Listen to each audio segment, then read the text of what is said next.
د ریاضي صنف خپرونې قدرمنو لیدونکو او ګرانو زده کوونکو سلام. د 11م صنف یوې بلې خپرونې ته مو هرکلی کوم. پوهیږئ ریاضي یوازې یو علم نه دی بلکې نورو علومو ته د رسیدلو یو ارزښتناکه لاره ده. د ریاضي په زده کړې سره کولی شو پرمختګ وکړو او ستونزې هوارې کړو. دا په یاد ولرئ چې تاسې هر وخت پرمختګ کولی شئ. کله چې یوې ستونزې سره مخ شئ یا هم په کوم موضوع کې سهوه شئ نو خپله سهوه ومنئ او د حل لارې ولټوئ. یا هم که د ریاضي په کومه موضوع پوه شوي نه یاست نو شرم مه کوئ او له هغو کسانو وپوښتئ چې په دې برخه کې پوهه لري. په دې کار سره به مو ستونزې هواره شي. اوس به د زده کړې موخې په ګډه وګورو. د زده کړې موخې: زده کوونکي به د درس تر پای وکولی شي چې په فضا کې د موازي او متقاطع مستقیمو کرښو په قضیو باندې پوه شي. په فضا کې د دوو مستقیمو کرښو ترمنځ زاویه وپیژني. په فضا کې موازي مستویګانې معلومې کړي.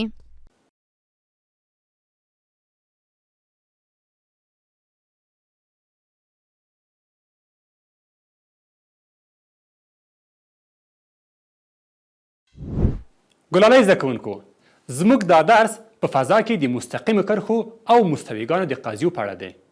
کله چې دا قضیې ثبتوو زموږ د دلیل یا برهان بنسټ اکسیومونه تشکیلوي چې په تیر درس کې مو ولوستل. نو ښه به وي چې یو ځل بیا د مستقیمو کرښو او مستوي اکسیومونه تکرار کړئ.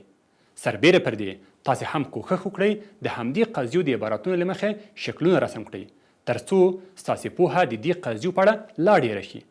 لومړی راځئ چې په فضا کې موازي کرښې ولولو. په فضا کې موازي کرښې دوه مستقیمې کرښې چې په یوې مستوي کې واقع وي او ګډ ټکی ونه لري موازي کرښې بلل کیږي.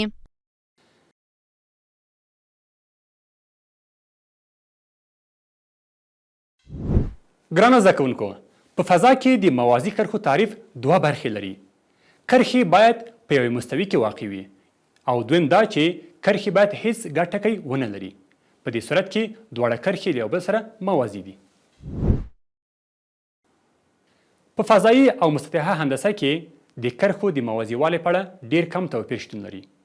په مسطحه هندسه کې دوه کرښې هغه وخت له یو بل سره موازي دي چې متقاطع نه وي. په داسې حال کې چې په فضایي هندسه کې دا شرط کافي نه دی. یعنی کیدلی شي چې موازي او متقاطع نه وي. چې په تیر درس کې مو دغه ډول کرښې د متنافرو کرښو په نوم تعریف کړي. متنافرې کرښې هغه وخت رامنځته کیږي چې کرښې هم مستوي او متقاطع نه وي.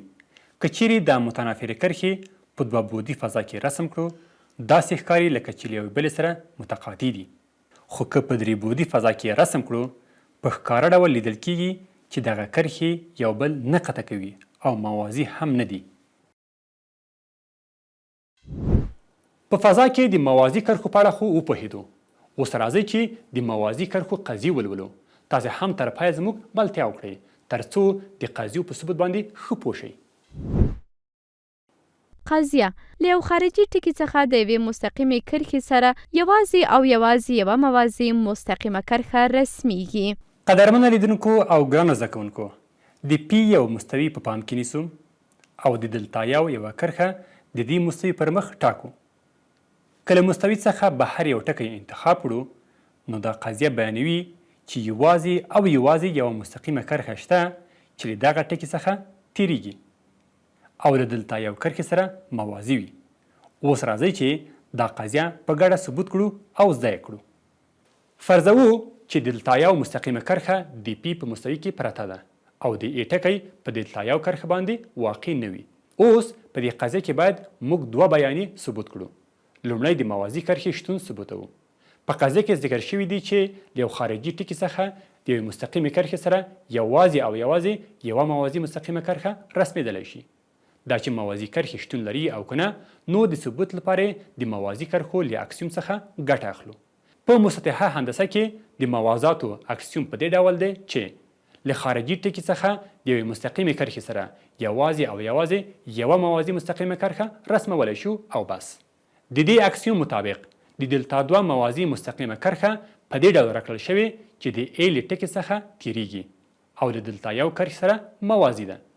هره بله مستوي چې د دلتا یو مستقیمه کرښه او د ای ټکی پکې شامل شي له پی مستوي سره منطبق ده او دا راښیي چې یوازې یوه مستقیمه کرښه له ای ټکي څخه تیریږي او له دلتا یو کرښې سره موازي وي. که دا مستوي له پی مستوي سره منطبقه نه وي، کولی شو د دلتا یو کرښې سره یوه موازي کرښه رسم کړو چې له ای ټکي څخه تیره شوې وي. په پایله کې مو د مسطحي او فضایي هندسې په مرسته وکولی شول چې دا قضیه ثبوت کړو. ځینې وختونه په فضایي هندسه کې د یوې قضیې د ثبوت لپاره پر هندسي اکسیومونو هم تکیه کوو، ځکه هغه اکسیومونه چې په مسطحه هندسه کې مو لوستلي وو په اقلیدسي هندسه کې هم سم دي.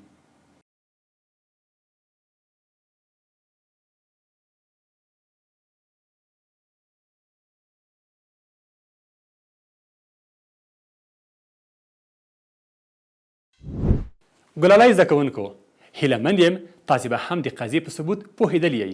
په یاد مو وي چې د دوو موازي کرښو څخه یوازې یوه مستوي تېرېدلی شي. اوس راځئ چې د متقاطي کرښو په اړه قضیه ثبوت کړو. نو ښه ځیر شئ.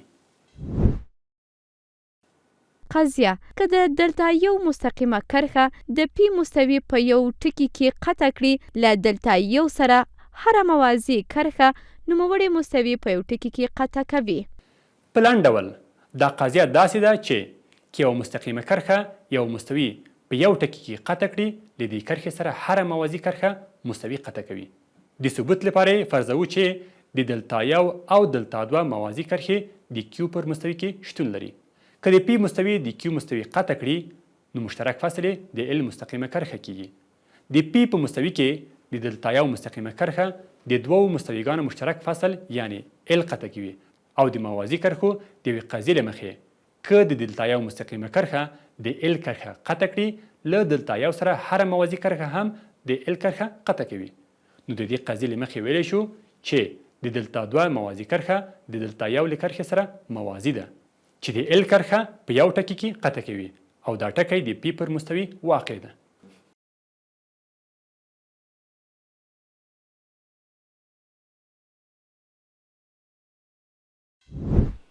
قدرمنو لیدونکو، دا قضیه مو هم ثبوت کړه.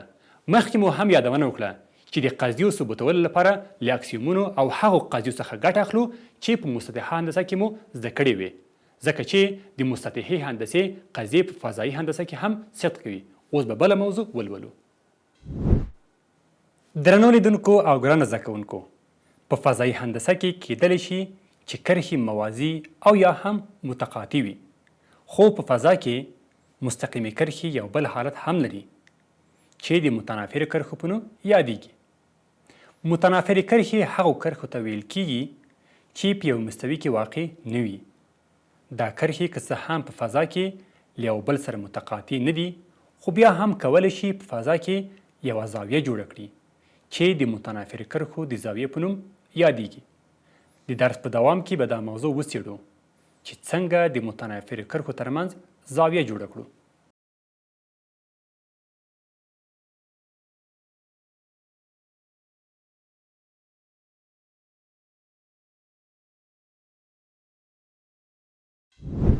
ګرانو زده کوونکو، د متنافرو کرښو په اړه مو تېره خپرونه کې بحث کړی و.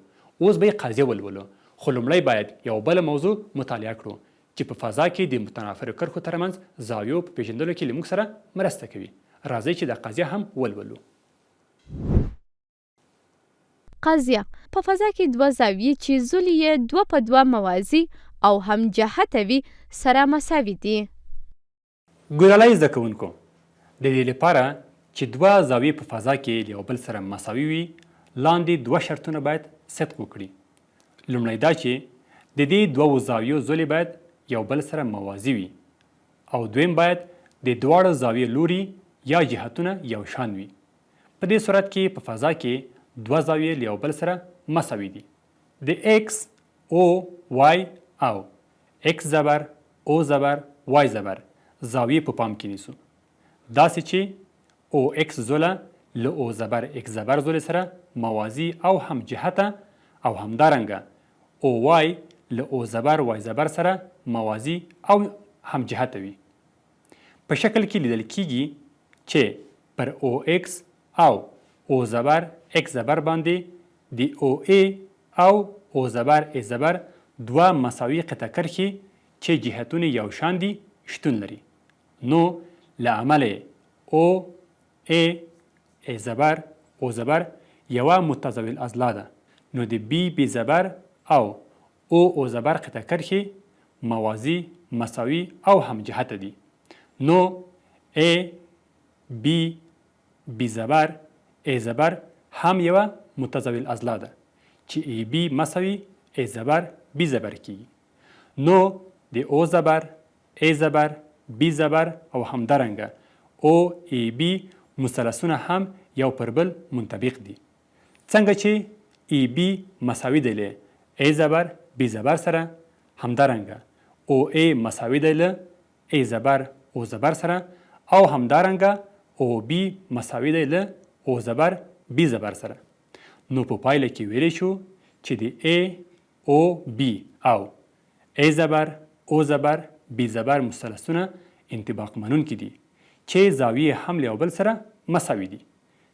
ګرانو زده کوونکو، د دې قضیې ثبوت مو هم د مسطحې هندسې له قضیو یا په ځانګړې توګه د مثلثونو د انطباق مننې د قضیو په مرسته سرته ورسوو، ځکه چې دا قضیې په فضایي هندسه کې هم سمې دي.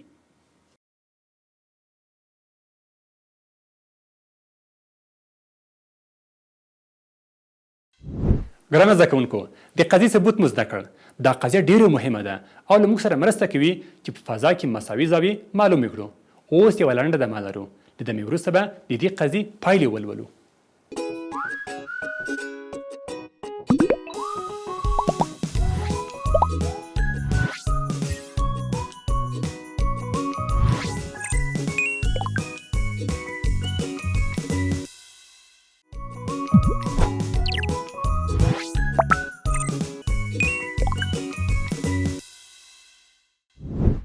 قدرمنو لیدونکو، د خپرونې دوام ته ښه راغلاست. له دمې مخکې مو قضیه ولوسته او ثبوت مو کړه. اوس به د نوموړې قضیې مهمې پایلې چې له دې قضیې څخه ترلاسه شوي ولولو، په دې هیله چې تاسو یې هم درسره نوټ کړئ. د قضیې پایلې: لومړی، که د دوو زاویو زولې په ترتیب سره موازي او هم جهته وي، نوموړې زاویې یو له بل سره مساوي دي. دویم، که د دوو زاویو یوه زوله موازي او هم جهته وي او یوه بله زوله یې موازي او مخالف الجهته وي، د پراخوالي مجموعه یې 180 درجې ده.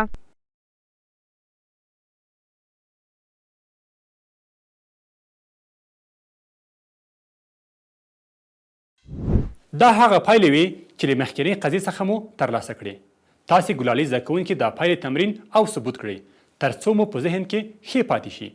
تاسې کولی شئ له اکسیومونو او هغو قضیو څخه چې په مسطحه هندسه کې شتون لري ګټه واخلئ. اوس راځئ چې د دوو متنافرو مستقیمو کرښو ترمنځ زاویه پیدا کړو. د دوو متنافرو مستقیمو کرښو ترمنځ زاویه. په فضا کې د دوو متنافرو مستقیمو کرښو ترمنځ زاویه له هغې زاویې څخه عبارت ده چې د یوې مستوي په یو اختیاري ټکي کې له هغو سره د دوو موازي مستقیمونو د رسمولو څخه حاصلیږي.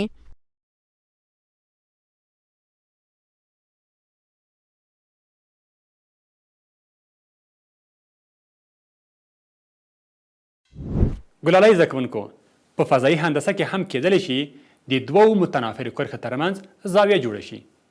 دا زاویه له دې کرښو سره د یوې موازي کرښې په رسمولو سره جوړیږي چې د متنافرو کرښو د زاویې په نوم یادیږي. د خپرونې په دې برخه کې به په فضا کې د موازي مستقیمو کرښو او موازي مستویګانو اړوند قضیې ولولو. ښه دقت وکړئ.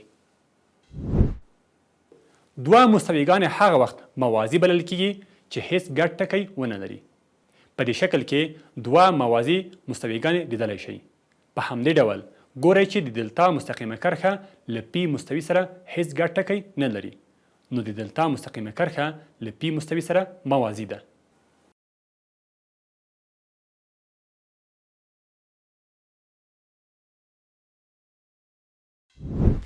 ګرانه زده کوونکو، پوه شو چې دوه مستویګانې، یو مستقیمه کرښه او یو مستوي څه وخت له یو بل سره موازي دي. اوس به د مستقیمې کرښې او مستوي د موازي والي قضیه وګورو او ثبوت به یې کړو. قضیه: که د دلتا مستقیمه کرښه د ډي مستقیمې کرښې سره موازي وي او د پی په مستوي کې واقع وي، په دې صورت کې د دلتا مستقیمه کرښه له پی مستوي سره هم موازي ده. لیدل کیږي چې د ډي مستقیمه کرښه د پی په مستوي کې واقع ده او د دلتا مستقیمه کرښه له ډي مستقیمې کرښې سره موازي ده. ثبوتوو چې د دلتا مستقیمه کرښه له پی مستوي سره موازي ده. د دلتا مستقیمه کرښه له پی مستوي څخه بهر واقع ده او له ډي کرښې سره موازي ده. فرضوو چې د دلتا مستقیمه کرښه د پی مستوي قطع کوي. په دې صورت کې د ډي مستقیمه کرښه چې د دلتا مستقیمې کرښې سره موازي ده هم قطع کوي. خو د موازي کرښو د تعریف له مخې دوه موازي خطونه یو بل نه قطع کوي. نو که فرض کړو چې د دلتا مستقیمه کرښه د پی مستوي قطع کړي نو غیر ممکنه یا متضاد پایلې ته رسیږو. په پایله کې ویلی شو چې که د دلتا مستقیمه کرښه د ډي مستقیمې کرښې سره موازي وي دارنګه چې د ډي مستقیمه کرښه د پی په مستوي کې واقع وي نو د دلتا مستقیمه کرښه د پی له مستوي سره هم موازي ده.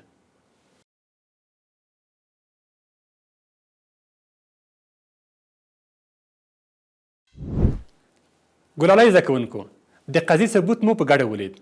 په هره اندازه چې ډېرې قضیې ثبوت کړو نو په هماغه اندازه مو ښې زده کیږي. اوس به په ګډه یو بله قضیه وګورو او ثبوت به یې کړو. قضیه که د ډي مستقیمه کرښه د پی او کیو متقاطع مستویګانو سره موازي وي د ډي مستقیمه کرښه د نوموړو مستویګانو له ګډ فصل سره موازي ده. دوه متقاطع مستویګانې رسمو او ګډ فصل په دلتا سره ښیو. د فرضیې له مخې د ډي مستقیمه کرښه له پی او کیو متقاطع مستویګانو سره موازي ده. معلوموو چې د ډي مستقیمه کرښه د مستویګانو له ګډ فصل یعنی دلتا کرښې سره هم موازي ده. د او ټکی داسې په پام کې نیسو چې د دواړو مستویګانو په ګډ فصل واقع دی. اوس د دې ټکي څخه د ډي له مستقیمې کرښې سره یو موازي کرښه رسمو. په حقیقت کې رسم شوې کرښه د دلتا کرښې یا د مستویګانو له ګډ فصل سره منطبقه ده ځکه چې د دلتا مستقیمه کرښه د مستویګانو ګډ فصل دی یعنی دا کرښه په دواړو مستویګانو کې شامله ده.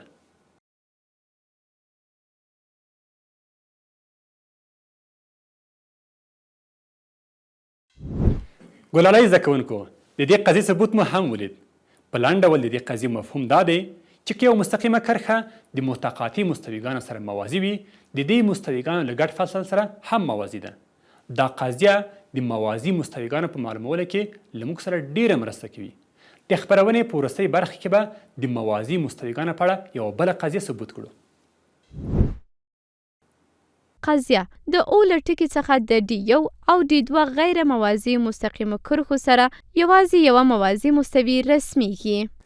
زیارکښه زده کوونکو په فضا کې یو معین ټکی په پام کې نیسو او دوه غیر موازي کرښې رسمو.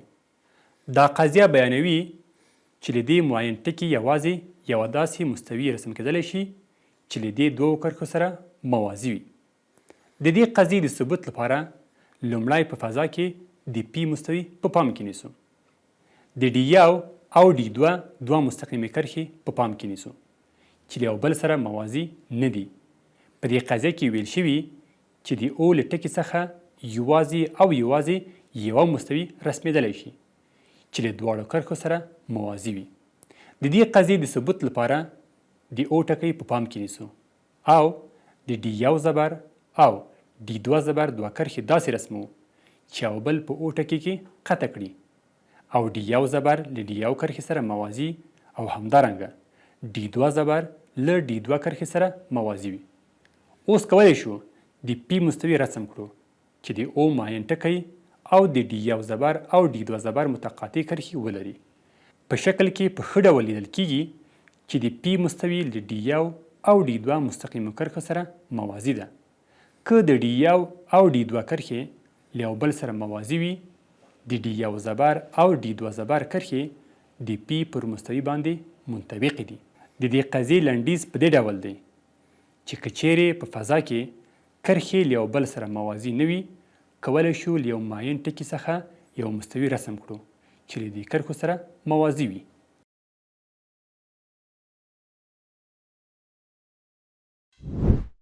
ګرانه زده کوونکو د درس وروستۍ قضیه مو هم ثبوت کړه. هیله مند یم د ټولو قضیو په ثبوت به پوه شوي یئ. په دې درس کې مو ډېرې قضیې ولوسې او ثبوت مو کړې. د درس وروستۍ شیبو ته رارسېدلي یو. اوس به د زده کړې پایلې ته یوه لنډه کتنه وکړو. د زده کړې پایلې. زده کوونکو زده کړل چې له یو خارجي ټکي څخه د یوې مستقیمې کرښې سره یوازې او یوازې یوه موازي مستقیمه کرښه رسمیږي. که د دلتا یو مستقیمه کرښه د پی مستوي په یوه ټکي کې قطع کړي، له دلتا یو سره هره موازي کرښه مستوي په یوه ټکي کې قطع کوي.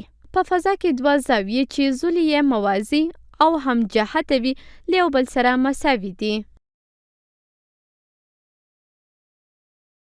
په فضا کې د دوو متنافرو مستقیمونو ترمنځ زاویه له هغې زاویې څخه عبارت ده چې د یوې مستوي په یوه اختیاري ټکي کې له هغو سره د دوو موازي مستقیمو کرښو د رسمولو څخه حاصلیږي.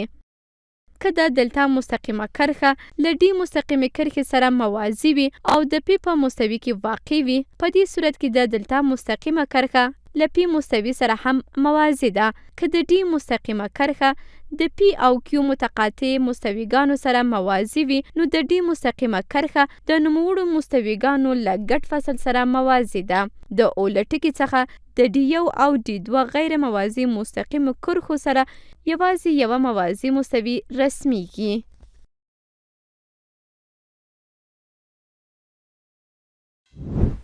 قدرمنو لیدونکو او د ریاضیزم خپرونې ګرانو زده کوونکو، د درس پای ته راورسېدو. هیله مند یم ټولې موضوعګانې به مو ښې زده شوي وي. تاسې هم د درس مهم ټکي چې په کتابچو کې مې نوټ کړي دي تکرار او تمرین کړئ. تر بلې خپرونې چې له یو نوي درس سره ستاسو درانه چوپړ ته حاضرېږم، تاسې ټول په لوی څښتن ته راسپارم.